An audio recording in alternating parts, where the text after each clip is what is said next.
So the first video we watched for analyzing author theme talked about using the contexts that we've discussed in helping us to identify what the major motifs are in an author's writing.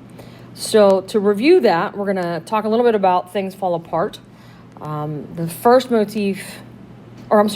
first context being the reader response.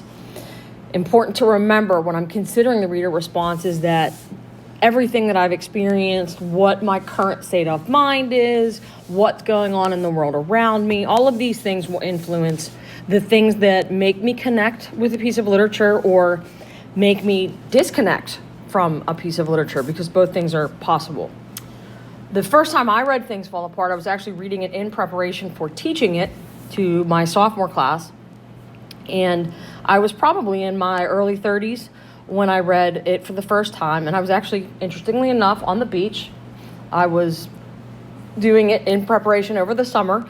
So it was quite a contrast to what I was reading in the world of the novel. But based on where I was in my life and what was going on in the world at that point in time, the things I remember most about reading that novel were the empathy that the first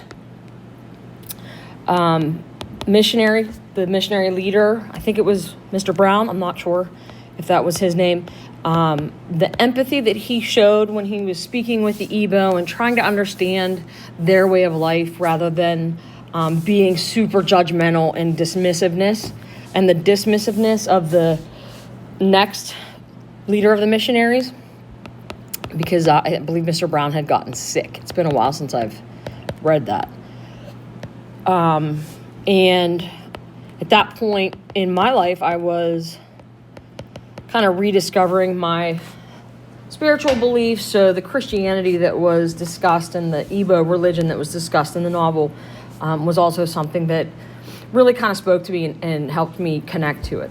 Okay, so those were the reader response motifs that I picked up on. I don't know if Chinua Achebe was actually trying to focus on those or just where I was in my life kind of kept me focusing on that.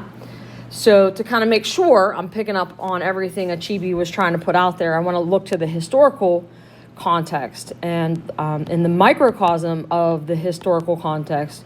Remember, this was right around the beginning of the colonialism of Africa, when Great Britain started sending missionaries and ultimately started sending people to take over governments and kind of take over the land. And the macrocosm, when Achebe wrote it, was in the late 50s. He was a Nigerian author, and he actually spoke at length about, the loss of the Igbo culture and tradition that had come because of that colonialism. And he kind of wanted to celebrate that. So this is one of those rare instances where the author's like, hey, this is what I want you to get out of a book. And that's not necessarily happening all the time. The cultural context, important to remember that we're talking about the Igbo, which would be considered their nationality or ethnicity because they are from Nigeria. It would also be their religion. And then we're also talking about race because they were African. And then in the macrocosm, this would also include, he was Igbo, but one of his parents was a Christian. So there was a little bit of that culture class going on within his own family. And then we consider the gender context.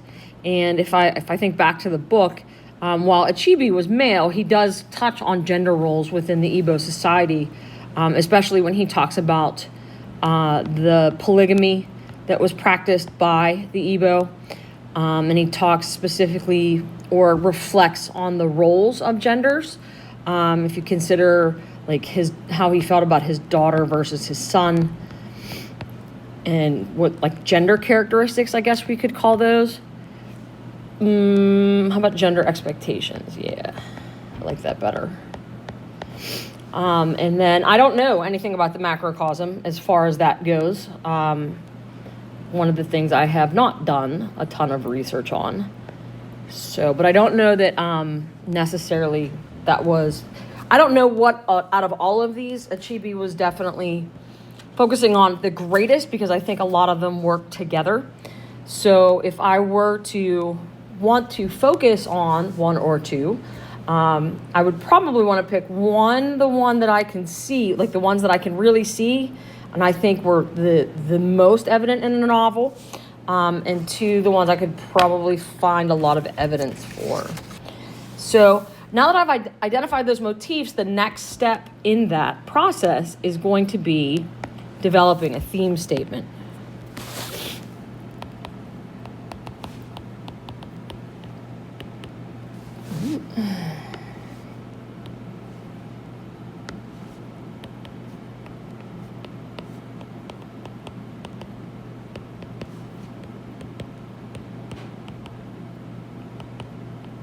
So in the first video, I talked about how our definition of theme has changed.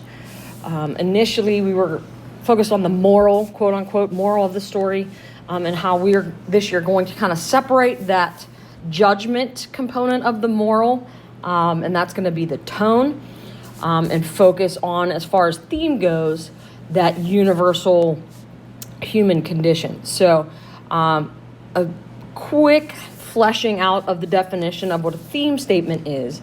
A theme statement is the author's observation about some aspect of the human condition or human nature. Okay? So it's important to note that this one has to be universal. That means it should not mention anything specific about the text that I'm analyzing. This is a observation that we could find in real life, that we could find in other pieces of literature, that we could find in films or TV shows. This is something that humans do in the real world, and the author's just kind of pointing out that it happens. That's the connection to the macrocosm. The second component of a theme statement is that it is objective. Since this is an observation about the human condition, this isn't going to be first person or second person. This is going to be a third person, what somebody sees happening in the world. Not necessarily that they're participating in it, but that this is what they see that people do. And then the last thing is that this is qualified. Now, what that means is that this observation is about a tendency that people have, not an absolute. This is not something that speaks in, all people do this, or this always happens when someone does that. This is an observation in things that have a tendency, that seem to be common, or if they're noticing something that rarely happens, that is unique. So that qualifier that we're going to talk about is a type of word that kind of points out that this isn't a blanket statement. We're not saying that this is an absolute thing happening. So to give you some examples of qualifiers, if you want to take a screenshot of this, but these are kind of like a word bank, if you will, of different types of qualifiers that are out there, that indicate that not everybody does something, or everybody often does something, if you will. Okay, so to make a theme statement, I want to have it be universal, objective, and qualified.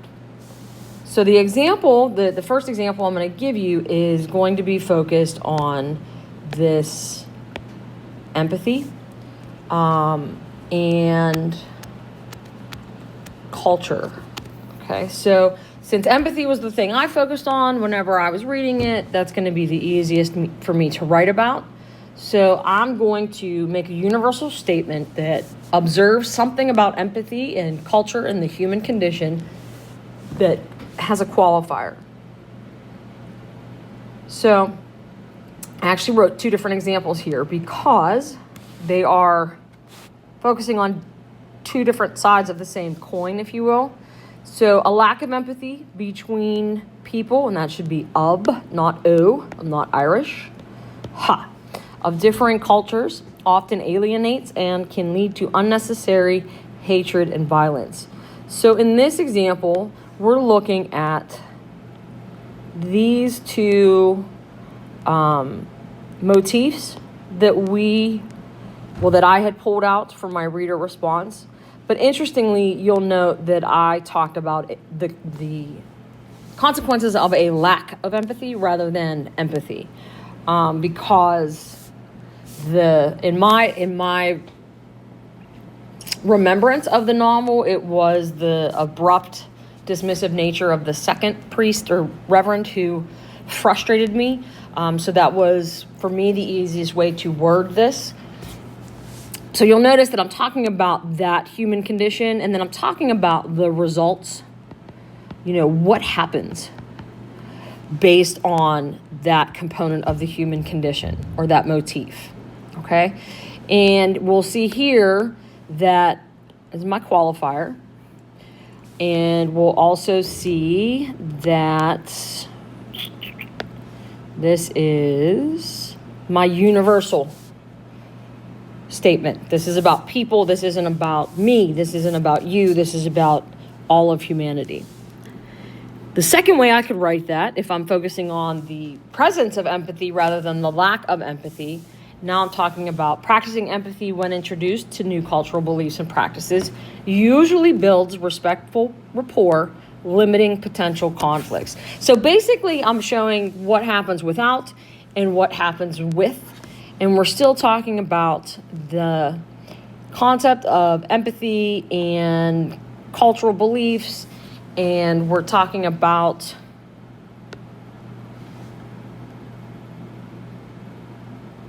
the word usually, I don't want to erase her there. The word usually when we're talking about a qualifier. And you'll notice that this one doesn't have the word people, but it's implied that we're talking about different cultures and different beliefs, and it's not specific to one individual or one group of people. And this could be applied, either one of these could be applied to multiple pieces of literature. For example, I could apply it to the Odyssey when Odysseus meets the Cyclops and what happened when he broke into his cave. There was definitely a lack of empathy there, and a lot of unnecessary hatred and violence thanks to Odysseus's hubris, if you will. So those were my reader response ones. I'm going to give you a couple or one more that focuses more on the other contexts. And for this one, I focused on the motif of the culture clash and cultural annihilation, whether maliciously or unintentionally caused, often leaves the native peoples bereft of their cultural identity and desperate to fill the void. Okay, so I have that qualifier there, and I have that universal. There's no first person, it's all third person. We're watching something that happens in the world around us. This is something that can be applied to other pieces of literature, or if I were to literally watch any historical documentary about invading armies and this kind of thing happening. So that would be a theme statement. Okay, this is what I believe Chinua Achebe was observing in Things Fall Apart. He was observing that cultural annihilation, whether maliciously or unintentionally caused, often leaves the native peoples bereft of their cultural identity and desperate to fill the void. So there's a cause and effect. Okay? After I do that, have this theme statement, the next step in this process is to identify the author's tone toward that theme. So the first thing to ask yourself in order to avoid your own prejudices or biases is your own personal tone or attitude toward it. So remember, another word for tone is attitude. So how do I feel about cultural annihilation? Well, I think that's a horrible, horrible thing that has happened repeatedly throughout history. And it's certainly something that I would say no, bad to. So when I'm talking about attitude, the real question is whether or not it's a good thing that it happened or happens.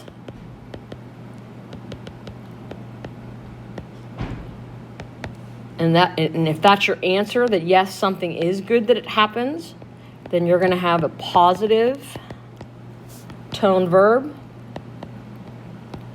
And then the converse, if I think it's a bad thing that happens, then that's going to be negative.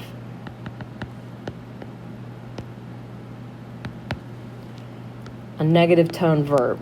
Okay? So I think that it's bad that that happens. Do I think that Achebe also thinks that it's bad that that happens? Going back up to that statement. The easiest way to answer that is to think about what I see in the text. And what I see in the text, to me, I read it as he thinks that's a bad thing, based on the irony of the ending, and the conflict between the character that had been built or developed throughout the novel and the suicide. I think the irony of the title of the book or the chapter that the commissioner, I think it was the commissioner, was planning on writing also. It was kind of a blasé, dismissive hint at like a blip that Okonkwo had in this guy's life, that Achebe was basically saying, see, this is what happens. This is a destruction of somebody's history. So I look at those things in the novel, and I can think of two off the top of my head, and I think, pretty sure Achebe thinks this is bad stuff. So in identifying that tone, and when I think the author is saying that, what I need to do is to find a good verb. And I'm giving you a nice little word bank, if you will. These are all different types of verbs that you can use to argue an author's development of their theme or what they have to say about it. If you aren't familiar with all of these words, I would write down the ones that you're not familiar with, look them up, and don't just copy down what they mean. As far as like word for word from the dictionary, you want to put it into terms you understand. But the reason I give you a word bank is otherwise I would get the same verb repeated over and over and over and over and over again. And I want you guys to have options and kind of expand your vocabulary on that. So read through those words and write down the ones you don't know, and because we will ultimately be using these kind of verbs to develop thesis statements. I know you're all very excited to hear that. But what you're going to be asked to do where we are now is identify the motifs of To Kill a Mockingbird and then develop some theme statements and then identify what the tone you believe Harper Lee has toward that, with the understanding of how she develops that tone or why you believe that's her tone, considering things the way I did through Things Fall Apart.